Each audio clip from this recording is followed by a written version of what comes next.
I'm so passionate.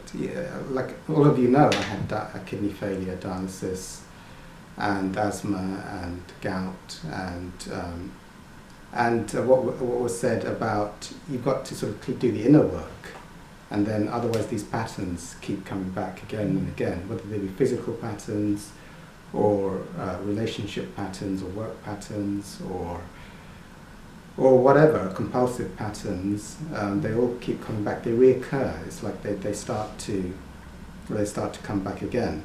So, I mean, my own thing was driven partly as a recovered food addict, addicted to food, and having such near death with the illness, was the spiritual experience and that I had, and then there was a message that the solution would be spiritual, and then later I met Mooji, and I knew when I met him I had this spiritual resonance in my body, in my kidneys actually, funnily enough, when I first met Mooji, that he would be important. And another man, Dr Hawkins, who I talk about, those are my two prime spiritual teachers, would be, I mean, for me it's like I stopped looking after I found these two teachers. It was like I had spiritual experiences with both of them.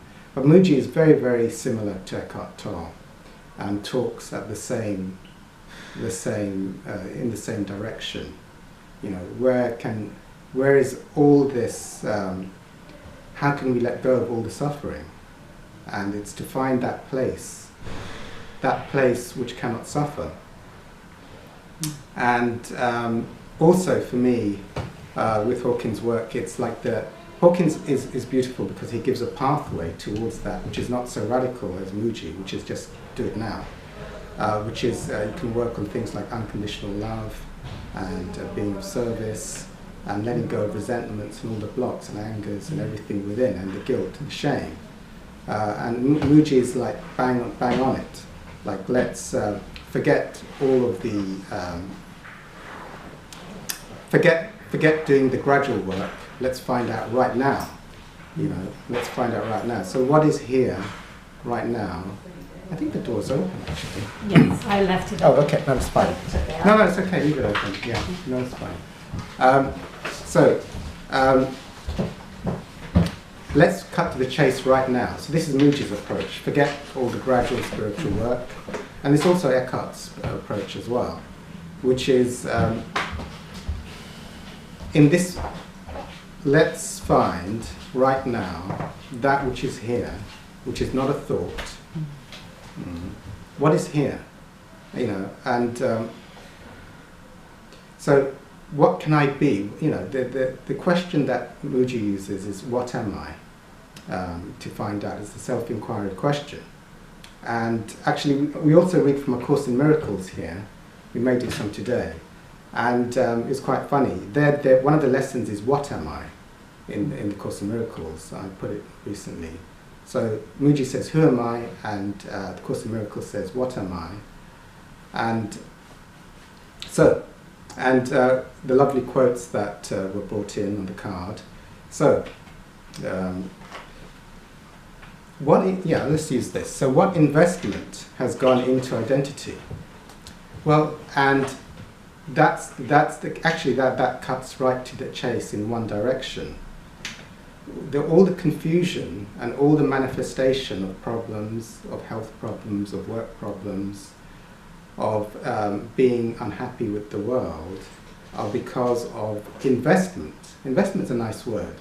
And these words, investment, I like that. For me, there's several words you can use, but investment's a good one. I don't normally use that one. So there's investment is one thing that creates identity. There's interest or identification. Those are the major ones. And when there is this interest, and the ego starts up with all of this interest in something. But is this interest in all of these thoughts and all of these feelings and all of these perceptions of the world, is that who I am? And with Mooji's work, and Eckhart also points to it, it's like, oh, let's find out right now. Am I, suddenly it's like there's a thought, but then this thought is gone. Am I that thought? Or is there something that I am which is not even a thought? Can I discover it right now? What about feelings? I can have feelings like feelings of depression, hopelessness, anger at the world, or even physical symptoms. I have a lot of physical symptoms when you're on dialysis, like exhaustion, and sometimes you can feel hopelessness, those kind of feelings. Also, other feelings. So, but am I these feelings? Even if I felt those feelings, am I a feeling? Or is that what I really am? So, and then it becomes more subtle, So, I mean, this is quite gross, like how the world is. So these are perceptions. But, okay, so the world is unfair. The world is not going the way it should be going. People aren't behaving the way they should be. Oh, there's corruption in the world. Or people should be more nice to each other. All of these, but this stuff, and in the card we have investment, or the interest, or the identification with this stuff. Does this create peace? Or is it a good idea right now to clarify what I really am, rather than get mixed up in all of the thoughts and the feelings that are here right now? So,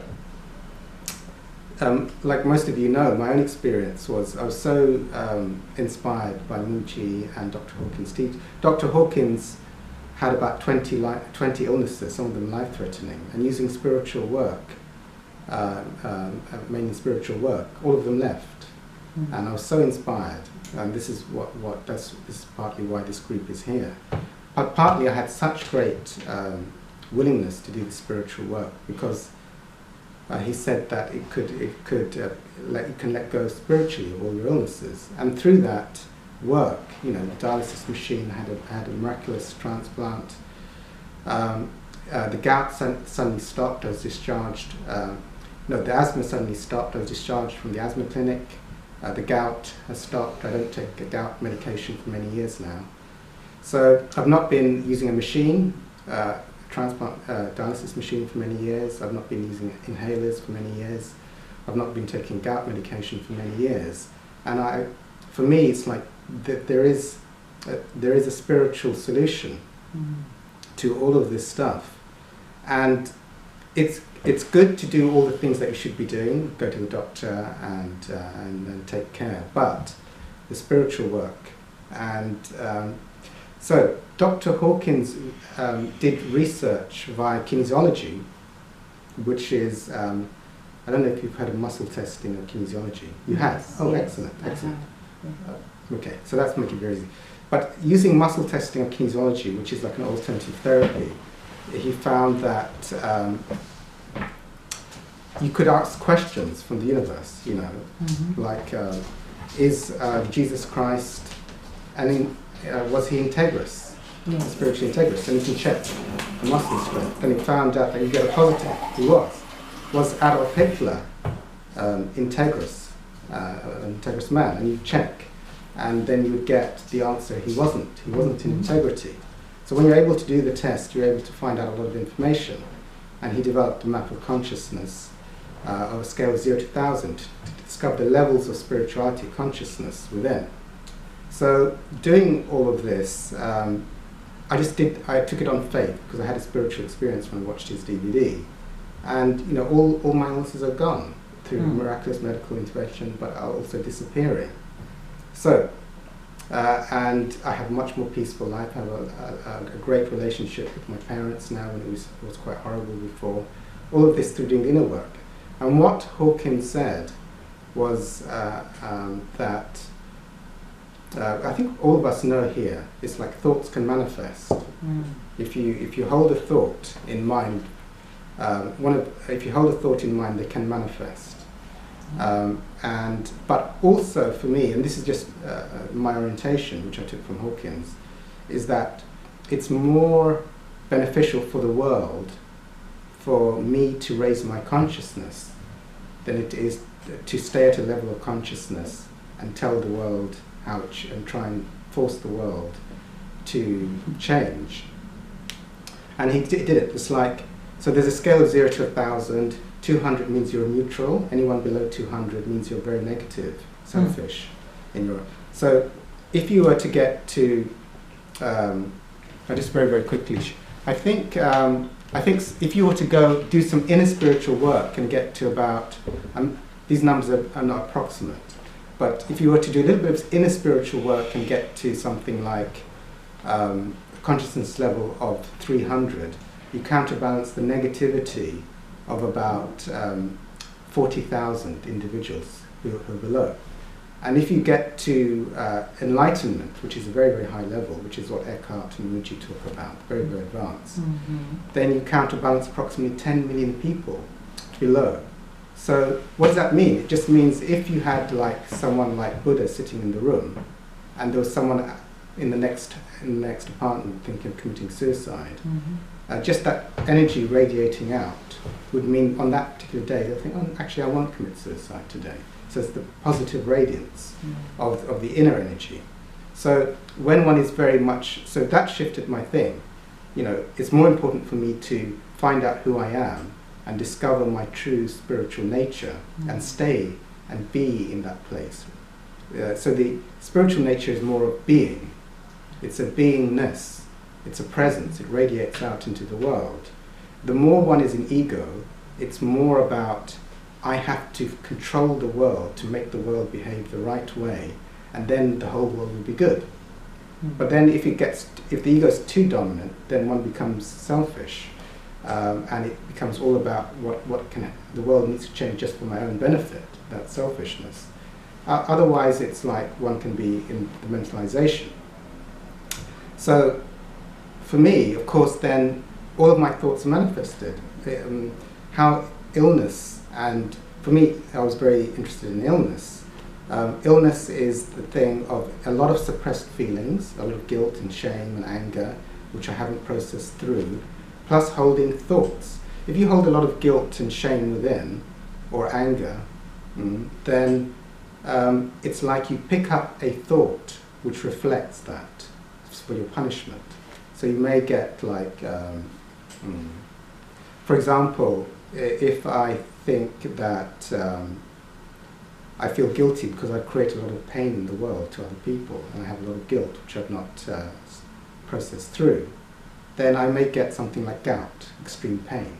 So there's symbolic meanings to the, can be like with Louise Hay's work, you see. So these are things like I'm controlling the world and I get illnesses that reflect that.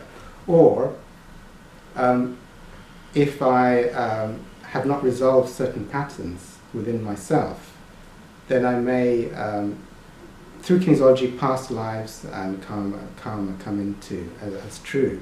But then certain situations which are not resolved through forgiveness or whatever may come and continuously reflect themselves in my life.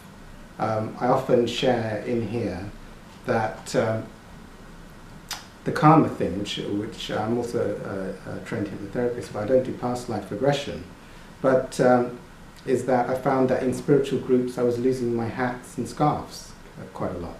So probably in past life I was stealing hats and scarves from others, you see. So if I meet someone, you know, my mother, I thought my perception of my mother growing up was she was quite controlling and angry. But then, you know, possibly, who knows, you know, in past life, I'm pretty sure, because I am, you know, my nature was controlling and angry as a child, so I'm pretty sure I've dished that out and I got that thing. Now I have a loving relationship with that.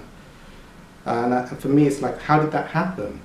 Well, you know, I forgave my mother, I forgave myself, so that thought is lifted, and then suddenly the dynamic of the relationship shifted. So all of these things.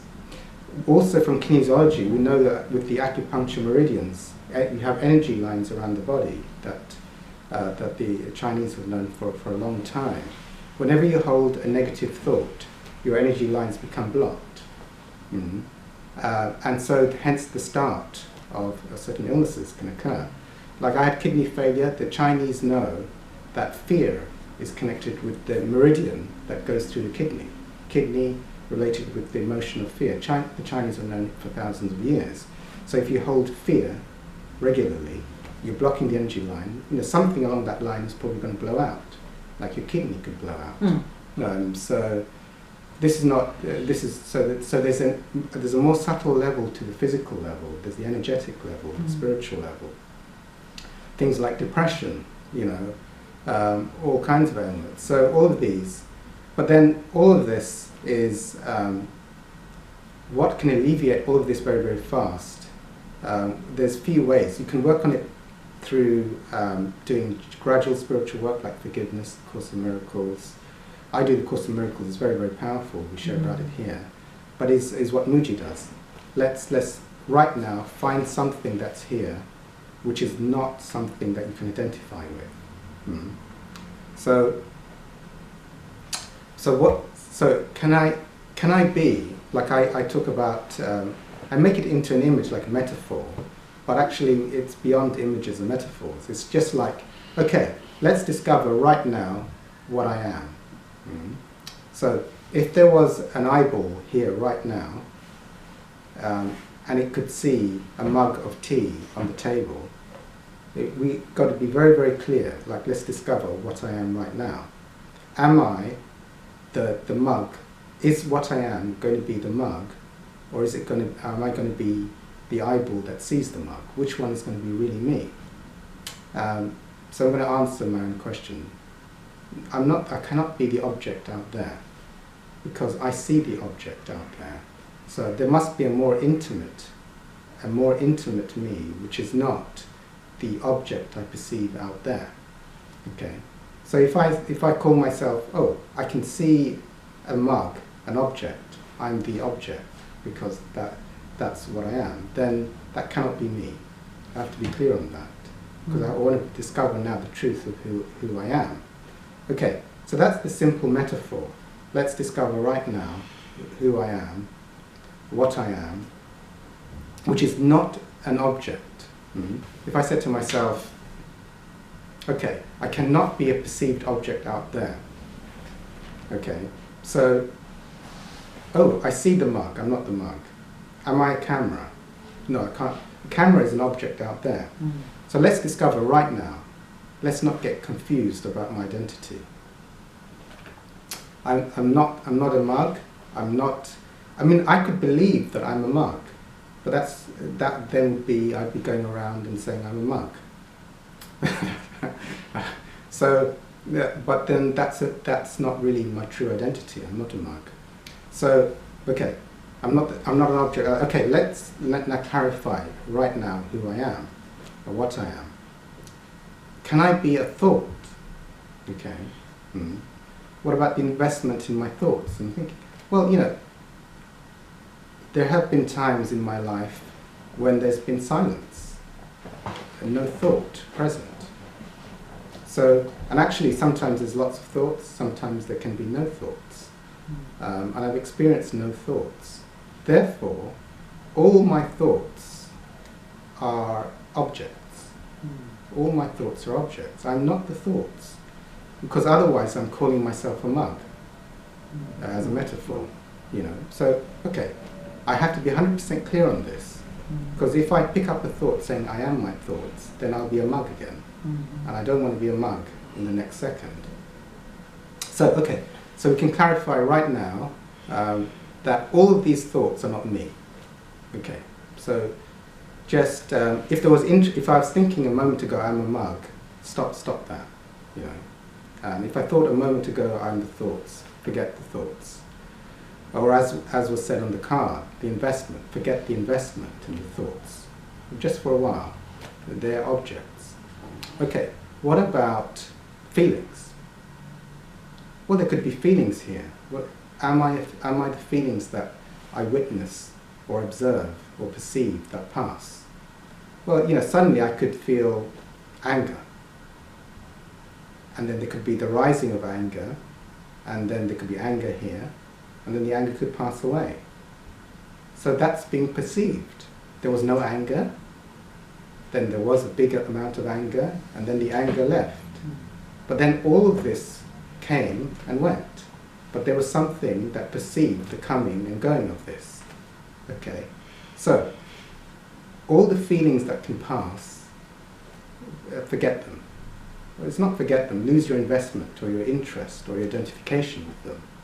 Just like there is a mug of tea there, it's still there, but it's being perceived, it's being observed. Thoughts are there, but just like the mug, they're being perceived and observed. So what is always here, and the best word I found for it is recognition.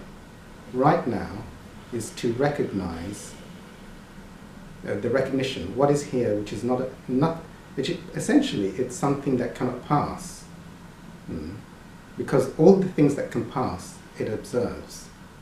Or all the things that pass go through it. But it is always here.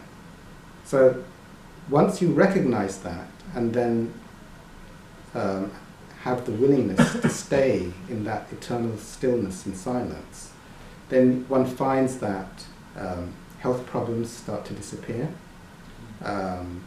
One finds that depressions lift. One finds that relationships become healed, and patterns that keep recurring in life start to fade away. One has the capacity for love without the need to change anything. So all of these things start to occur.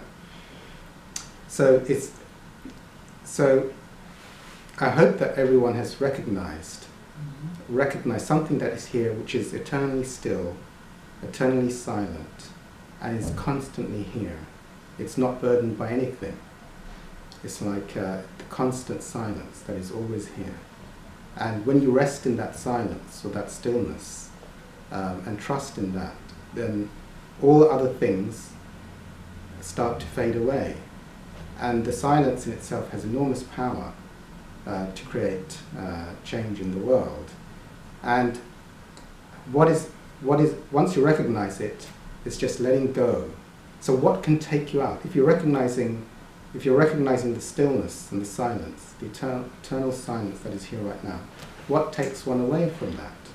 And that is investment, interest, or identification with thoughts, the body, feelings, the world not being any way it is. And there's a process that I can do with people to help them let go or identify this, the self-inquiry process. I mean, at this point, is there anyone who wants to... Okay, if one is in stillness and silence right now, then that's it, we're there. But if anyone is not there, I can do a process of asking some questions. If anyone wants to go through the process at this point, if not, that's fine. Can I ask? Yes. Being in stillness. Yes. Do you have to go in a quiet room and be in a particular position? Oh yes. Or just accepting the stillness as it is now? Okay, it's a very good question. Thank you, Lisa. For me, there's like beginner, and there's like intermediate, and there's advanced. So, in the beginning, while trying to be in the stillness and just rest in the stillness, it's good to have an environment which is conducive to doing it.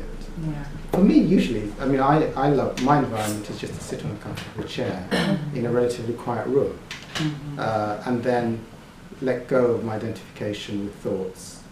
It's just the simple, it's like a wordless question.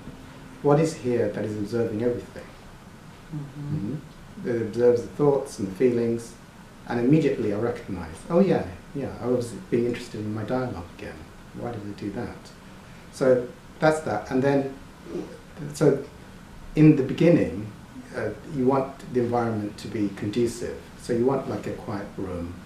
And also what I find, and I share often, and quite a few people do it, is Muji, who's similar to Eckhart, is watching him on YouTube. It's free of charge. He's got hundreds of videos on YouTube. And he's asking these self-inquiry questions. He'll say to the member, and what's perceiving that? What's perceiving that? And you can play along with it in your own mind, and that can help you to just go in. In fact, I've had results doing that as well. So it's helpful to hear someone ask the questions, and you can sort of play along with that or have it in the background. Later on, once you access it in a simple environment, then you can try keeping the stillness and walking around in the room. So your body's moving and yet the stillness is still here. So you learn that that's possible later on. And then later, like how I describe it, is remaining in the observer and talking to people. So it's like, oh, the observer's here, but then something absolutely spontaneously can talk, can interact, but there's no mentalization that's going on. It's just happening spontaneously, automatically. So that, I love, I often share in my other meetings I go to the prayer of St. Francis, because he says, to be an instrument of peace. And that's what it's like. When one is no longer has any investment in the ego, there's no thought of the past or the future. Just, it's like something is talking through, and the body seems to be walking around, but that investment in ego that used to be there is no longer there. So it would be the correct terminology. One is like an instrument of the divine. It's just that the habitual identification of the ego no longer exists. So just it's like spontaneity with no investment in anything. So that's how I would start. For me, I don't particularly do it. I can't, having had kidney failure, I was not really keen on learning all the Buddhist postures of like sitting down and doing, just sitting in a chair, comfortable chair. So, and that worked for me, yeah. Yeah. Another question, how do you quiet the mind? Because when you sit still, yes, the thoughts, you got millions of thoughts coming through. Oh yeah. Billions. How do you quiet it? Okay. Would you be okay if we did these questions together? Yeah. Yeah? Okay, thank you. Okay. So this is the self-inquiry questions, and I'll ask you anything. Okay, so it's like, okay, so I'm going to ask you what your experience is right now. Now, okay, there's millions of thoughts. I just want, I think that will do for now. There's just millions of thoughts, that's fine. Yeah. And are you sort of feeling anything? Yeah, I can feel a peace within me. Okay. But also, yes, I can sense I'm in a different environment. Oh yes. Okay. Yeah. Okay, so there's a peace within, and there's an I that is probably a little bit uncomfortable, something that one is in a new environment or something. Or No, just not uncomfortable, yeah. but just the awareness. Awareness. I'm meeting new people. Yes. Okay. Yeah. Okay, so this I is just, there's an aware I. Is this like a sense, or is this like a location? I don't understand your question. Okay. Can you repeat this? Okay, so all right, let's do it a different way. So there's lots and lots of. So there's no feeling here right now. It's just an awareness and lots of thoughts. Is that right? Is there peace? Yeah, an awareness. Yes. Okay, yeah, this is peace. Oh, that's yes. very good. Okay, so there's lots and lots of thoughts going on. Yes. Some thoughts. Right? Yeah, some thoughts. Okay. Yes. Okay, so these are thoughts. All these thoughts right now are being observed, okay? Because there have been times in your life when there's been absolutely no thought for a period, yes? When you've been still and peaceful. Yes, but not for too long. Yeah, but that's all. That's all. I mean, you might have. So yes, there has been times, maybe not for long, where there's just been stillness and peace, and that's it. So that means that these thoughts can be there or not be there. So they're like objects that can be perceived there or not there. So all these thoughts are things that can sometimes be here and then sometimes not be here. So it's the recognition of that. Otherwise they're all thoughts. But all of these thoughts Mm-hmm. are being observed. There's something that watches or perceives these thoughts, which is not a thought, which is here. Yes.